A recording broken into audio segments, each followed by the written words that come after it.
First, I would like to thank all of you for having the courage and the fortitude to come out today, not only in the heat of the Arizona sun, but under threat of violence from those who would oppose unity in this nation and the free expression of free speech and political thought. 2 or 3 blocks from here, there is another rally going on. It is the March for Science. It has quickly become the March for Progressivism. So what I would invite everyone here today to do is to reach out and to engage.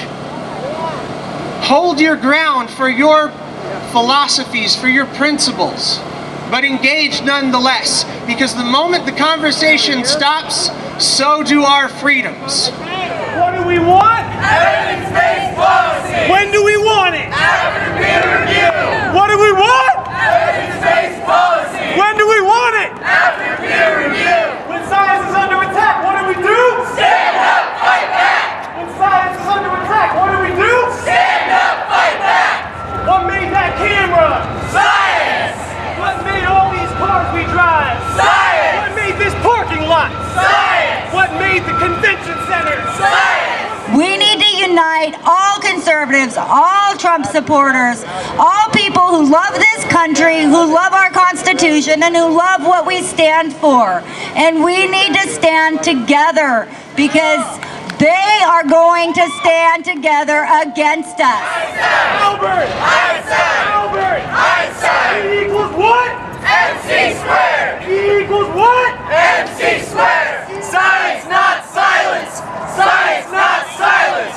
Science, not silence! We are celebrating the United States, the great United States of America, Arizona, our law enforcement, and of course, our amazing President Donald Trump. USA! That's right! USA! USA! USA! Science, not silence! Science, not silence! Science, not silence! Science is important to me because I believe the 2 greatest gifts you can give are love and truth. Science has given us vaccines, cures for diseases, and helped us extend our lifespans. Science has given us the tools to forecast our weather so that we can produce more abundant crops. Science has also proven to us that inside we are all the same. Science has given us a platform to maintain and sustain our planet, our environment for our future generations. We live in a desert here, and therefore water is our #1 environmental issue. I have personally worked on Superfund sites. I remediated soil and groundwater. I've seen firsthand what pollution and contamination can do to our earth, and I know how hard it is to clean it up. We cannot ignore environmental issues. Have we forgotten Silent Spring? Rachel Carson passed away in the 1960s, but her book helped jumpstart the environmental revolution in the 70s and 80s that promulgated many of the laws that still protect us today. Proposed cuts to the EPA will likely reduce the amount of local funding that we have in our regulatory agencies to improve our air quality and to keep our water clean. So how can this possibly be a partisan issue? We all need clean air, we all need clean water, we all need to be able to rely on the fact that the foods we consume are free of pollution. The bottom line is that science is a beneficial cause and a necessity for humanity. I would say nearly all of you would probably agree, politics don't belong in science. But the unfortunate truth is, at this point, we can't avoid it, because politicians have waged war on science. They all know what's happening at the federal level with the EPA and climate science denial. Well, the same thing has been happening in Arizona for years. Recently, there was an academic freedom bill, which would have allowed teachers to teach evolution as unsettled controversy. We currently have a sitting state senator, Sylvia Allen, who justified a vote for drilling for uranium near the Grand Canyon by saying that the Earth is 6,000 years old. And lastly, and most odiously, a few years ago, the Gilbert School Board literally ripped pages out of a biology textbook because they did not agree with it. Politicians have waged war on science, and it's time for us to fight back. The time for change is now. We can no longer sit on the sidelines, and you do not need to be that change. Science and scientific inquiry belong to everyone. That's what these gatherings and marches across the country are. A reminder that, simply put, science is needed and science is good. The key to solving the complex problems facing us now and in the future rely on the steadfast dedication and commitment to scientific pursuit. And we further believe that the dismissal of inconvenient facts must end. Science is not intrinsically political. It shouldn't belong to any party or dismissed by any party when the results are not in line with the political agenda. Science is not the enemy of economic prosperity. It does not seek to destroy industry. Science is not the enemy of religion and faith. It's important for those of us who support science and scientific discovery to remember these things as well. Science is not something we have sole ownership of. It belongs to everyone. Science and scientists cannot and should not work in isolation and be dismissive of those who question the authenticity of science. Instead, we must be open to debate, not argument, and urge skeptics or those who aim to minimize science to rhetoric to engage and discuss. We can only do so if we too are open to such a dialogue. Diversity is about optimizing our ability to solve complex problems. This is not PC rhetoric or about doing the right thing. It's about building the strongest, most innovative scientific workforce possible. We have an opportunity here today and moving forward to not only bring attention to the impact and importance of science in our lives, but to improve the scientific community.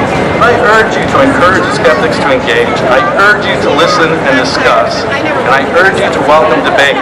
Science and science education should not be a privilege, but a right. And let's make sure that every aspiring scientist has the opportunity to make the world a better place, one scientist at a time.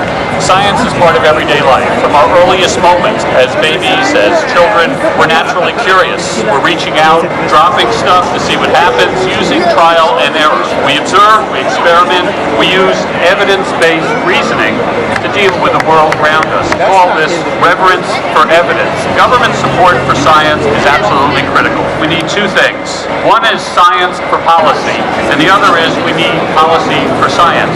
In a complex world, science is more often than not needed to optimize government policies, whether it's sound environmental regulations or optimizing social programs or having an effective military. Science is needed by government officials to make good policy, good decisions. There also needs to be good policy for science to make the best investments in research that drive innovation, ultimately create jobs and prosperity.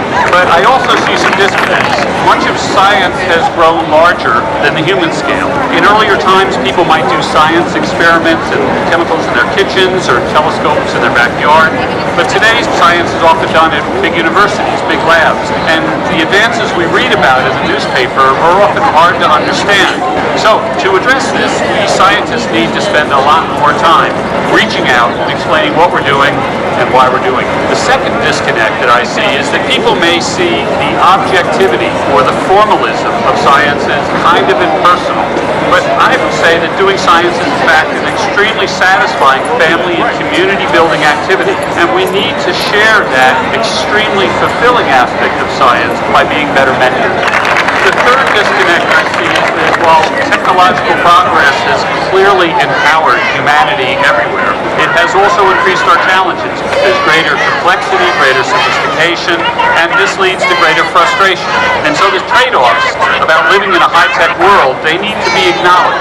These disconnects can leave people feeling stressed or suspicious, and maybe most unsettling, can leave a lot of people out of the picture, and they can abandon scientific thinking in their support of science. So a consequence of this is the emergence of maybe a philosophical wedge between science and what can be seen as our more spiritual nature. My belief is that science is inherently intertwined with our deepest and our spiritual values. Science continually affirms that humanity and the universe are awesome, coupled with occasional, call them revelations, another name for new ideas, that we can all move toward greater understanding of ourselves and our place in the universe. It is wonderful to be here and see all the diversity that is in love with science.